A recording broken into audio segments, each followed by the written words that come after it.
Hey folks, welcome back to Good Enough Customs. So today I believe we're going to get the Blazer in a position to be able to move in and out of the shop under its own power, because you know, there's a lot of stuff coming up and this thing's a bear to push in and out by yourself or with friends. Right now the steering's not hooked up. Well, let's see. Steering's not hooked up, rear drive shaft's not hooked up, front one's just kind of flapping around there. There are no brakes on this truck. The rear brakes, I need to plumb basically the entire axle. I need to get the rubber lines for the rear, I need to get rubber lines for the front. This wheel right here has got the tie rod end is actually touching the inside of the wheel. I'm not sure why. The other side's fine, doesn't touch, but I mean, it's touching just by just a little gnat's hair. So rather than let that thing just kind of self-clearance and trash the inside of this brand new wheel, which it already kind of did, just moving it back and forth in the shop, I'm actually going to pull this wheel off and just take the flap disc, knock the edge of that tie rod down just a little bit, just to make sure it clears. Should be fine after that. This tie rod's got to be replaced anyways because it's bent. But there is no steering, so you know, we're kind of Bluetooth on the steering hook up here. You know, like I said, no brakes. I still haven't gone back and addressed this rear hanger. I don't know if y'all remember, but back when I did the suspension lift on this guy, the hanger, the hole for the rear hanger or the rear eye of the leaf spring was what was that thing? I forget the sizes now. It was like 9/16 maybe. I don't remember the sizes, but anyways, the hole on the shackle is too big for the hole that goes through the leaf spring bushing. Yeah, so the steel sleeve that goes inside the leaf spring bushing was too small. So basically what you're going to have is that whole bolt just flopping around inside the shackle, and that ain't going to work. And then I don't have any steel sleeves on me to be able to, you know, basically replace that. So right now it's just a bolt going through the bushing, temporary. Haven't fixed that yet. That's on the list. That's going to get done down the road. It's not going to hurt it none to, you know, back it out, pull it back in, back it out, pull it back in, because that's what's going to end up having to happen here. So I think what I may do, I want to say the e-brake worked on this thing. I don't know if they're hooked up right on this rear axle because this is a different rear axle. So I'll hook the e-brake up anyways. That way we got some sort of whoa for the go. And we'll see if we can't get this thing to fire off. I don't know if that battery's got any juice left in it. It's probably going to need to be boiled for a little bit. But yeah, so that's kind of what the plan is for right now. And get this thing to where it'll actually pull out under its own power. And then we can pull it back in under its own power. And that way I can have Steve in here. Plenty of room to work with Steve. And then, like I said, Crook's got his Camaro he's going to bring out. I think we're doing mostly just routine maintenance on that one. And then he's got his son's, I think it's a 76 C10. It's a long bed. He's going to bring that one out as well. And then we're, you know, I'm not sure what all we got to do that one. I want to say there was something with the fuel tank and something else. I don't remember what. so we're going to do some work on those trucks. But for me, it's going to be, I've got to get some work done on Steve to get him ready for Power Tour because, yeah, buddy, I'm excited about that. So anyhow, so I'm going to get in here. I'm going to get cracking on this truck. And it's, you know, it's not anything real difficult. It's just general maintenance stuff. It's actually not even that. It's just putting stuff together in a temporary fashion in order just to make it move. So now I got to see if I can remember where in the hell I put the steering parts at, because I took them off and I put them somewhere. I may have thrown them away. If I did, hopefully somebody's got them in stock. So either that or we're going to use a piece of steel and a freaking ratchet strap, something. But anyhow, we'll catch up here in just a little bit. All right, folks, so you can see what I'm talking about when I was saying this thing was just touching right there. It's not by much, just a little bit. So I'm gonna hit that with the flap disc and see if we can't clearance that so it doesn't destroy the inside lip of the wheel. You can already kind of see a little bit of the mark that it's made on the inside there. No big deal. It's nothing that's going to hurt the integrity of the wheel. But we're going to go ahead and pull this up, knock the edge off of that tie rod end, and then we're going to put the drag link on for the steering. I found it on the other, the old axle that came off. I just forgot to pull it off of there. So got that, and then we'll put this wheel back on, and that should be it for the front, and we'll set it on the ground and get it ready, and then we'll move to the back and get cracking on the back.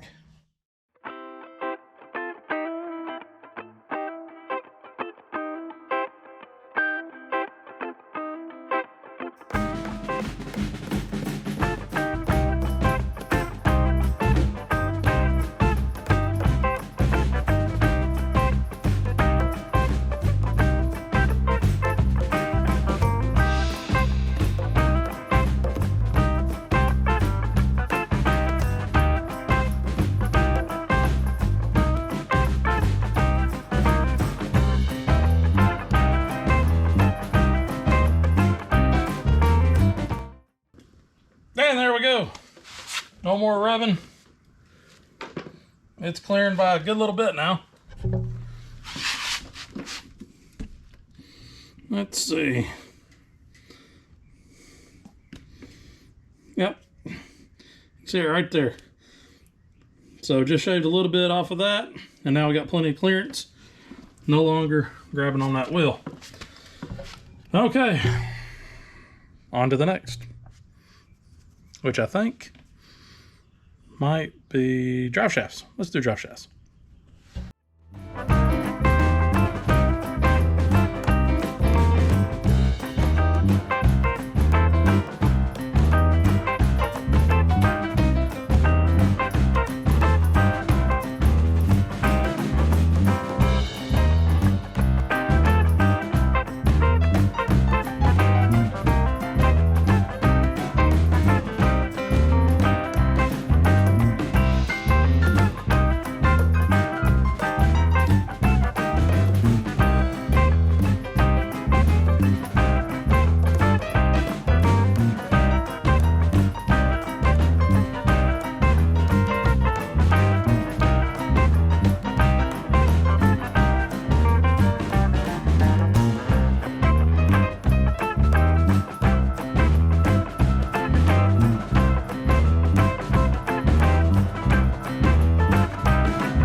All right, same problem we ran into on the front, we're running into on the back, where inside the yoke, it's got a bunch of dirt and crap.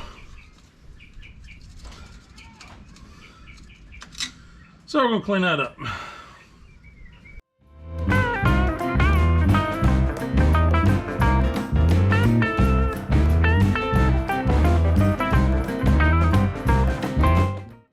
All right, folks, so camera went dead as I was getting into this, and I was trying to get the old drive shaft mounted up to the new axle, and figured out that the yoke on this axle is smaller, takes a smaller U-joint than what I've got actually on the truck right now. So I'm gonna have to pull this yoke off. And then switch it out. I went out to the old axle and got the yoke off of that axle, and as you can see, it's a little bigger. The cutout for the U-joint is a little bit bigger, and the thing that got me was I was trying to get the strap on there, and the strap was not going in.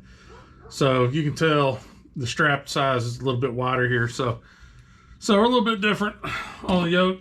It should be the same style, same type of rear end.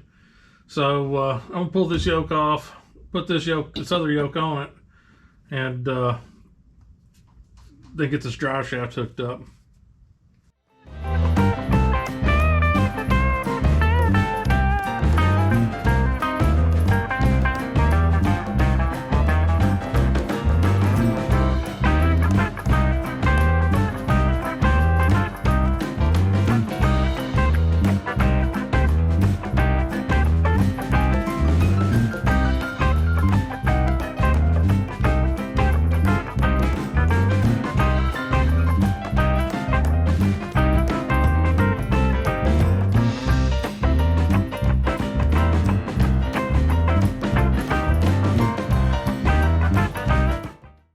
All right, so got the rear drive shaft hooked up. I've got one of these bolts on the strap is like, it's bent at, I don't know, about a 30-degree angle.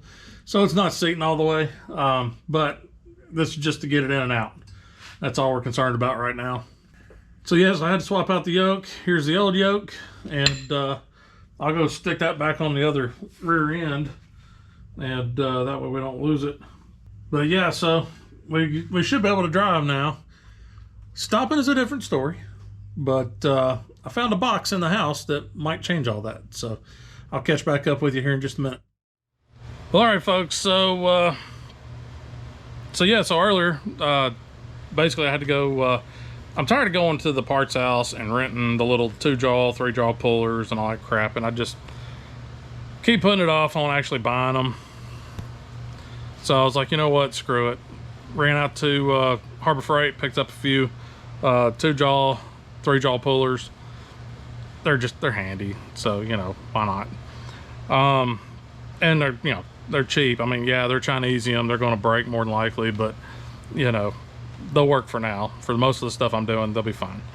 So did that and grabbed some lunch while I was out, and it hit me while I was eating. I was just like, wait a minute, I ordered brake parts for that freaking truck. I don't know where they are because they ain't out here in the shop. And I was like, I know I ordered. Oh yeah, that's right, I left them in the house because I was like, I'll just leave them in here till I'm ready to do the brakes.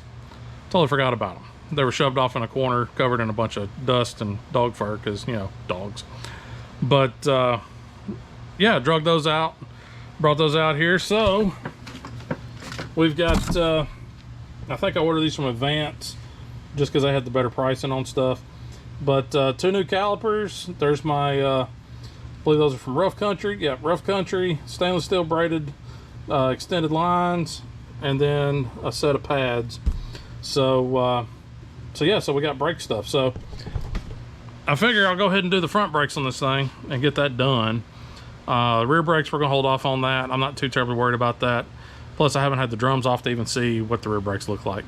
So we'll do the front brakes. We'll bleed them out and just the front brakes only. So that way we've got a way to stop this thing and not have to worry about, you know, careening out of control into the house or into one of the other trucks or what have you. So yeah, so I guess we're doing a brake job, at least for the front end today. I guess we'll catch up here in a minute when I get the truck up in the air and get the front wheels off of it again. So we'll catch up here in a minute. You know, we're not doing a full-on brake job here. This rotor is terrible. That's putting it lightly. This rotor is far beyond gone. I mean, it might machine up, but I think it's going to be a little thin as it is. Plus, it's just, God, it's rough. But we're not driving down the interstate. We're not driving down the street. We're just literally backing this thing in, backing this thing out. So I think I'm going to try and hit this with a wire brush, maybe a cup brush, something, just to knock the rust off of it. Because I haven't bought the new rotors, and I really don't feel like tearing the whole hub down just to swap the rotor out right now. So yeah, so I'm just going to take and try to clean this up a little bit to where it's, you know, something other than rust all over, and I don't ruin a perfectly good new set of brake pads. So I guess that's what we're going to do.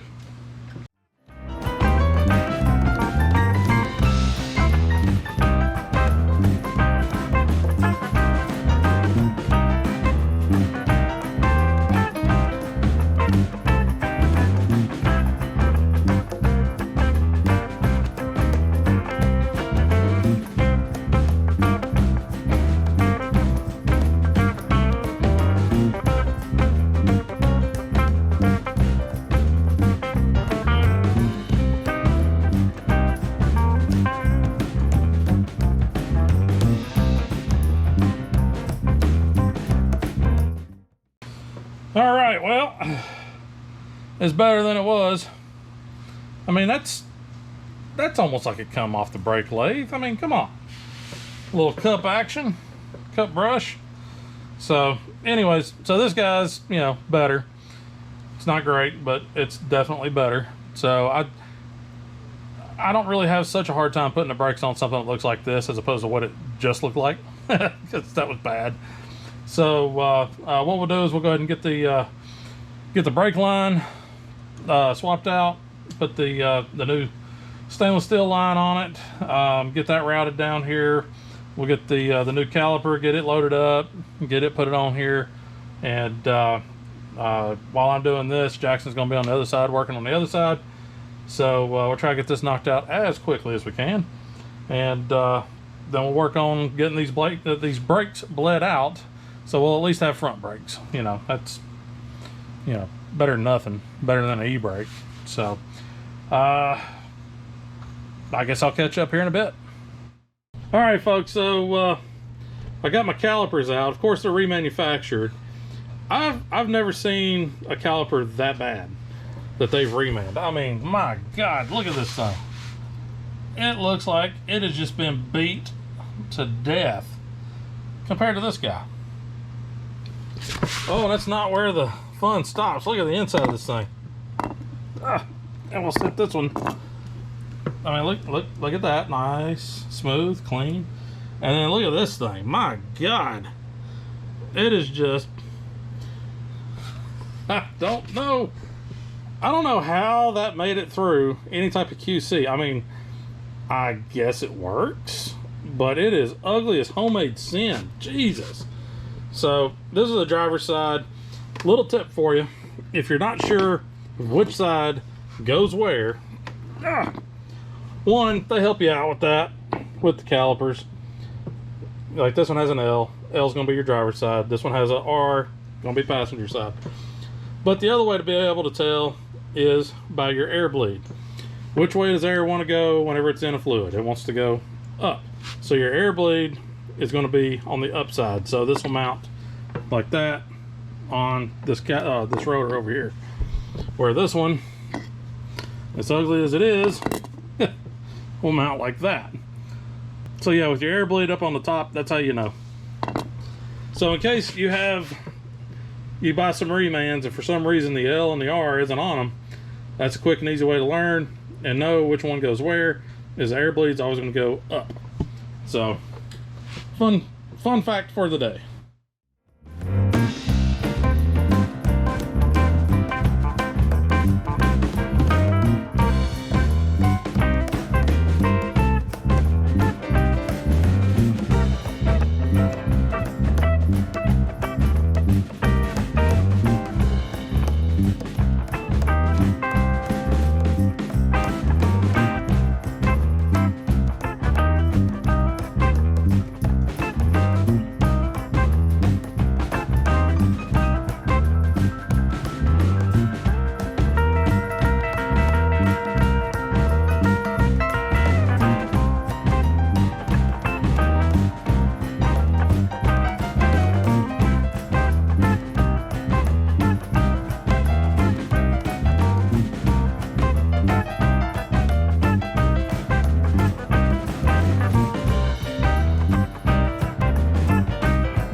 I was having a hard time getting that caliper to seat with the brake pads on it.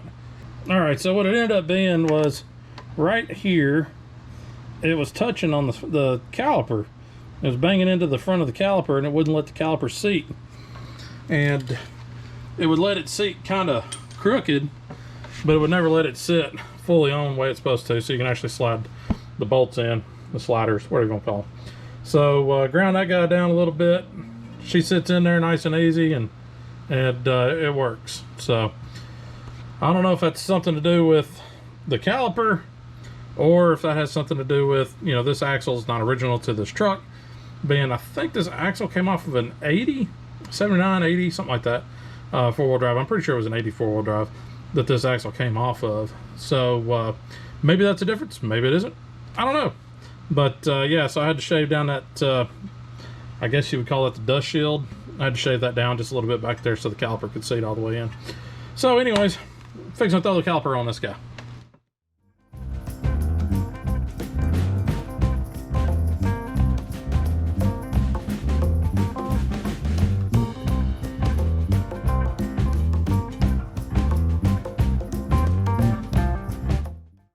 I forgot to turn the camera on.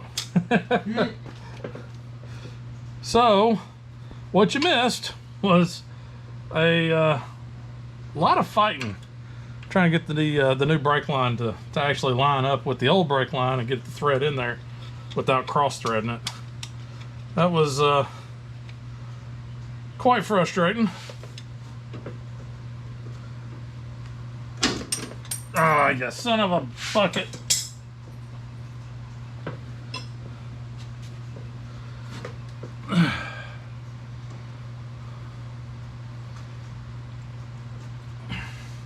So just when you think things could be pretty standard as far as, you know, well, let's just throw the brakes on the front of this guy. No, it's not. So, lesson learned. I guess there we go. 1980 front end. I think it's a 1980 front end. The dust shield interferes with a casting part of the caliper. I shaved off part of the dust shield instead of shaving off part of the caliper, only because I didn't know if that part actually had fluid running through it or not, and I don't really feel like putting a hole in a brand new caliper and then going, whoops. So this is just steel, so hit it with the old die grinder, just basically carved a little arc out of it for that piece to clear. It cleared fine. Had to do the same thing on the passenger side. So passenger side caliper's on. Only thing left is getting the brake hose on. It's been a long time since I've done four-wheel drive stuff, so I know this hooks in somewhere, but I don't know where. So I think I'm gonna have to cheat, and I'm gonna have to Google that, because I don't know right off the top of my head. So I mean, if I had to guess, I'd say it goes in a existing hole somewhere. I'm not seeing anything. So yeah, I'll figure this out here shortly. So, but we'll catch up here in a minute. Yeah, see, it's not gonna want to do something like that. That's crazy. That's crazy. I'll tell you what, Bobby. I don't know where this thing goes in the hole. I'll just have to wing it. I'll just have to wing it and figure out where she goes. But I'll tell you what. Damn it, Bobby.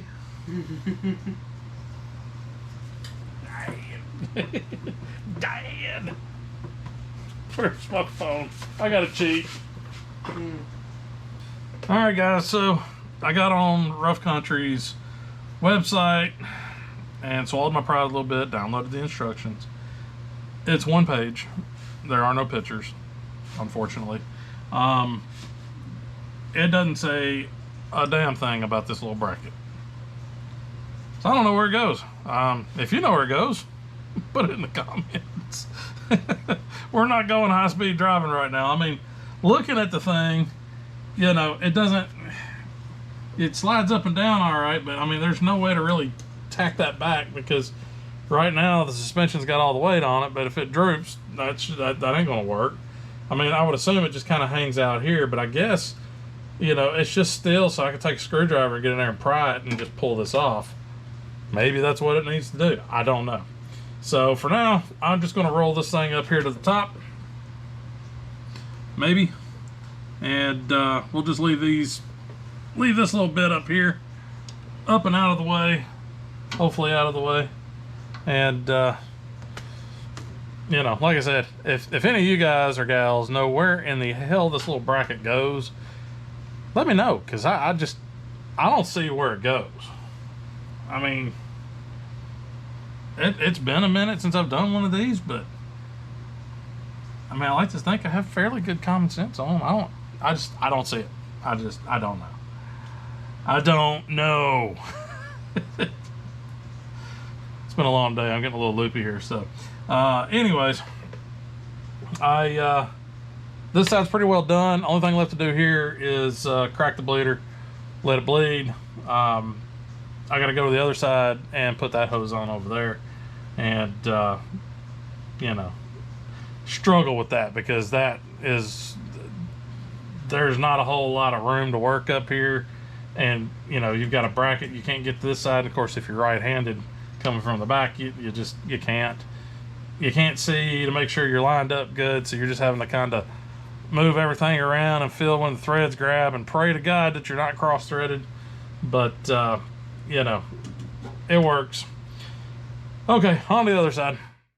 Since we're pulling this guy out, there's no need for it, so I'm just going to get the old dikes over here and just cut the darn thing. Get it out the way. Now, let's see if you guys can see that. So you can see inside of the hose there, it's actually pretty good. What you'll run into, a lot on the C10s, I hadn't seen it so much on these, but these hoses will eventually collapse. So that guy right there, I mean, that's nice. That's got a pretty good size hole in it. I don't know, what, quarter, eighth? Hell, I don't know. It's a good size hole. So what you'll see is this rubber will start swelling, and it starts pinching that guy off. So what you'll end up running into is you'll either have a really sticky brake, or you'll hit the brakes the one time and it won't release, so then your brakes are locked up. That's typically what happens whenever you got a collapsed line. It makes you think that your caliper's stuck.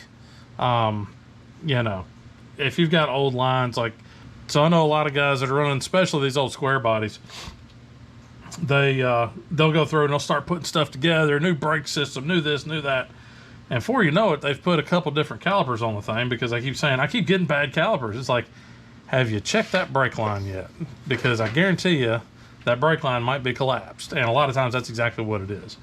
So, you know, you got a brake hose, it's 20, 30, 40 years old, just go ahead and replace it. It's a pain in the ass, yes, but it's worth it in the long run, because then you don't have to worry about it, you know, swelling up, shutting down one of your wheels, you know, locking up. God help you if it does it, you know, going at highway speed or something, you know, because then you're going to be cooking the brakes on this side, you know, whatever side locks down. But they ain't expensive. I mean, the ones for this, yeah, they're like $50 for the front ones, but that's because they're the braided stainless. But if you get the old rubber ones, you know, from the parts house, I think Rock Auto is where I got the ones for Steve.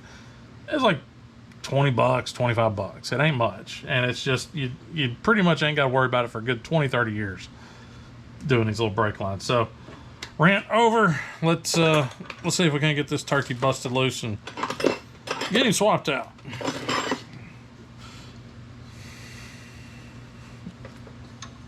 All right, and again, I don't know what this is for. So you know, if y'all know, let me know, because I don't see a place where that actually works. Anyhow, so new brake line's on, new calipers on, new pads are on. Jackson installed this side, and it looks like he did everything correctly. I guess all that's left is to bleed this turkey. So, let's see what we got here. Is these 10s? They are. So, we got some 10mm bleed valve on this side. I don't know what the other side's going to be. Probably the same, since I like to mix and match. So, we're going to get this bled out, and yeah, we'll catch up here shortly. Alright guys, so I got the brake reservoir. I couldn't remember the front or rear. Went to the front brakes. It's the rear. I filled up the rear brake reservoir. I haven't hooked up the rear brakes. So yeah, there's a nice puddle in the back. But anyways, filled this guy up. It had a lot of crap in it. It basically looked like used motor oil in there. So went through, wiped it all out, tried to, you know, scoop out as much of the brake fluid as I could. Cleaned out the reservoir, got all the gunk and sediment, I guess you would call it. Got that out of there, hit it with some brake clean, cleaned it up real good on the inside, and then poured fresh fluid in, and then we bled the front brakes. So we actually now have front brakes, and they seem to be doing okay. So, unfortunately, it's gotten late, but I think I took a little too long when I went out to Harbor Freight earlier. So, anyways, it's gotten a little late. So I think we're going to call it for a night. Actually, probably what we'll probably go ahead and do is just go ahead and put the wheels and tires back on and get this thing back on the ground. That way, tomorrow morning, get back out here and work on getting this thing started and make sure it starts, runs, goes into gear. And as long as it ain't raining, it's supposed to be rain tonight. I don't know if it's supposed to rain tomorrow, but as long as it ain't raining, then we'll pull this thing on out and maybe tow it around a yard or something. And but anyways, we'll catch up with y'all. And for you guys, it'll be just a few seconds. For me, it'll be in the morning. All right, folks, back out here this morning. Let's see. I guess got everything connected. Got brakes bled. So I think what we're going to give a shot here in just a second is, I know the battery needs a charge. Put a voltmeter on it last night. It was showing like 10.5 volts. So I'll get the battery charger out here in a second. Hook that up and get that guy cooking just a little bit. And then I think I'm going to slide underneath the truck and just do a once over on all the suspension stuff. I don't want anything just haphazardly falling off while I'm moving this thing around. So I'm going to check that stuff out real quick. And we'll catch up here in just a few minutes.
Well, she fired right up, so that's cool. But went to go pull it out of the shop and didn't want to go into gear. Finally, it made it into reverse, and I'm like, wait a minute, I don't think I've ever checked the tranny fluid on this guy. So, mainly because we hadn't had the thing running long enough to check it. So, pop the dipstick, it's dry. And, of course, I have no tranny fluid here at the shop. So, quick run to the parts house, and I guess we'll be right back. Put a little tranny fluid in this guy, and see if she'll pull around the yard a little bit. So I'll be back in a few minutes, y'all guys. It'll be like a couple seconds.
Well, it does run and drive.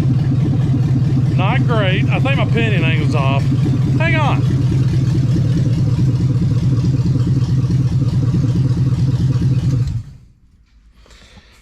So it does run and drive. Sorry.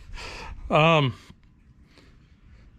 yeah, it does run and drive. I think the pinion angle's off because that rear end was a little grabby, so I'm thinking it's probably not, the pinion isn't angled up enough. And looking at it, I'm pretty sure it's not. So, yeah, it, you know, hell, it runs and drives, so I'm tickled with that. So, anyhow, we can at least move it in and out as needed, for now. So, I guess that's probably going to wrap it up for the Blazer for maybe a month. 6 weeks, something like that. It's going to wrap it up for this for just a little bit. If I'm just kind of pedaling, you know, or not looking to do anything real hardcore, I may get out here and finish up some of the welds on the floor pan. I do still need to come back and hit that with the Pour 15 to go ahead and get that stuff rust proofed and get that part done. So, so I may film that. If I come out and do it, it'll probably be like one night, you know, after work. I'll come out here and get it all scuffed and get it, you know, coated with the Pour 15. And I did look it up. As far as the Google is concerned, the goggle, the Google, whatever you want to call it. As far as that's concerned, basically paint it first, seam seal second, another coat of paint afterwards, good to go. So that's what I'm going to do. I'm probably, as I know the Pour 15, you can go right on bare metal with it. So at least I think so. I'll read directions. Don't worry about that. So yeah, so I'll go through, I'll read the directions and make sure. And then whenever I do it, I'll cover it in the video. So, but yeah, I'll go through, I'll get these, I'll get the floor finished up and go ahead and get it, Pour 15, get it covered, go ahead and get it seam sealed and get what I can get done. Just kind of odd and ends. Like I said, come out here after work, maybe spend, you know, an hour or two working a little bit here. If it's something I can't get too involved with on Steve, whenever I get to rocking on Steve. If it's just too much for a night to even just kind of get started, rather than just sit in the house watching television, I'll come out here and I'll just piddle a little bit with the Blazer. So, so maybe not the last you'll see of the Blazer for the next 6 weeks-ish. But, you know, probably a little bit less Blazer content. Definitely still square body content. So, you know, what can I say? I'm a square body guy. I love these trucks. You know, like I said, I think I've had, it's 12, 14 of them, something like that. I've had a bunch. I've had a lot of vehicles. I think last time I counted it was somewhere in the 70s. It may be approaching 80 at this point. I honestly don't remember. There for a while, it was a different vehicle every 6 months. It was a some might say a dark time in my life. It really wasn't that dark. It was a good time. But more square body stuff coming. You know, if y'all guys are getting tired of seeing square body stuff, let me know. I can't get enough of it because, you know, I mean, crap, there's 3 of them sitting here in the driveway, and a 4th around back. But so I love my squares, but if y'all guys are getting kind of tired of the square body content, let me know. I'm actually thinking about maybe purchasing another project. Yeah, I need that like a hole in the head at this point. But I used to have a bunch of Trans Ams. I love my second gen F bodies, man, especially the Pontiacs. I like actually just about anything Poncho, but I've been eyeballing some second gen Firebirds and Trans Ams. It's just pickings are slim on those nowadays. I think I've had 5 or 6 of those, but the pickings is a little slim nowadays. So and what is out there is, God, it's pricey. I mean, it's like $5,000 for one that needs quarters and trunk and floor pans, and it's just like, Jesus. So what I may end up doing is looking at a 3rd gen. I've kind of had that kicking around in my head a little bit. Maybe hunting down a 3rd gen Firebird. Not a big Camaro guy. I can appreciate Camaros, you know, they're F bodies, but I'm just not a big Camaro guy. I do love my Firebirds. I like my Trans Ams. If I had to target down on a 3rd gen F body, I'd probably shoot somewhere between, I think top of the line would probably be like 86, 87 Trans Am GTA. Love to have one with the T-tops. You know, a lot of people don't like them, but yeah, I'm too cheap to fix the air conditioning, so T-tops are nice. So yeah, if I was going to do a third gen F body, that would be it. Probably 86, 87. I might even go up into like, my older brother had an 89 Formula Firebird. It was cool. I liked it. Wasn't a Trans Am, but I can deal with the Firebird. But yeah, if I could find one of those, and those are actually still reasonable, in fairly decent condition. And when I say reasonable, I'm a cheap guy. So out of all the vehicles here, I think the Blazer is the most expensive one that I've paid, bought, and we've only paid $2,200 for it. So if I hunt down a 3rd gen, it's going to be probably in that $2,000, maybe $2,500 range.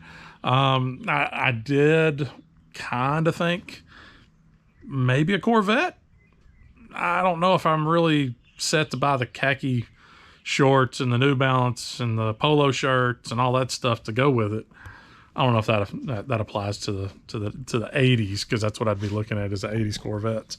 Maybe sneaking into the 90s. I've always wanted a Corvette. I've just never gone out and gotten one. Again, if I had to pick, I'd probably go, 94, 95, I guess would have been the last of the square tail lighted ones. Maybe 96. I can't remember what year they ended that. So they would have had that LT1 motor in it. Definitely would want a 6-speed on that. But I'd be pretty specific on a Corvette if I went that route. And those are a little bit pricier. I don't know if I'm ready to spend that kind of money. So I don't know. Y'all guys throw some comments down there. Give me some ideas. Like I said, I'm kind of looking for a little project, something that'd be fun. A little car. I haven't actually owned a car in like 7 years. I'm not even counting that stupid Fiero. That thing's a turd. And yeah, the Fiero, there's nothing else going to happen with that Fiero. It is so bad. The further we dig into it, the worse it gets. And that thing is a lost cause. So it's going to find its way to a scrapyard. Yeah, so I haven't had a car in forever. And I think it'd be kind of cool to have a little sports car. So, y'all guys throw out some comments. Let me know, what's a good sports car, 70s, 80s. I'll even go back in the 60s, but those are, if it's any type of sports car from the 60s, those guys, they're asking the right money for them. It's just not the money that I'm ready to pay.